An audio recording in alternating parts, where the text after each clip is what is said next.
It's not. They're misreading their Schmidt evidence. The last line of the card indicates that they are at risk of losing remittances. This is a linked term for us because the plan increases their remittances and gives them money, solves hunger, and health care for old people. With the alternative necessarily precludes. You are framing this as the wrong people of power. The people that their evidence is most likely about are the people imposing sanctions against Cuba for because they are living in a post-Cold War ideology. Those are the white people that the two in our means to indict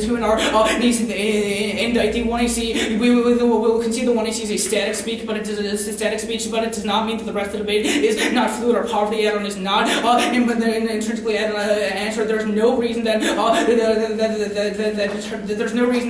no reason that's net beneficial to determine the 1AC's merits from the 1AC, which means you should still evaluate a conceded add-on because it still causes net more suffering and leaves them as slaves. We are defending the notion of the state and we're defending the state and the notion of the affirmative because our affirmative is against the people who are oppressing, i.e. the people in OFAC who don't allow these sanctions, who don't allow remittances to happen in the first place. A result of the alternative is that people, Cuban Americans, cannot send money to their loved ones, which means they can't buy food, and so the suffer is not precluded to white Cubans, but all Cubans. That's our Chavez evidence to the Schmidt card, which means we turn the Schmidt cards. The impacts are true effects all of civil society. They say that it won't help black people in the economy. Our Chavez is about all of our Chavez evidence about all of Cuban's economy, not specifically the white people who have misread all of our evidence. The framework debate, competing scholarship, we will concede that, but the scholarship and the notion of the 1AC is justified because of the 2AC add-on. Regardless, you've conceded the piece of 1A or Niemann evidence, which indicates that all science,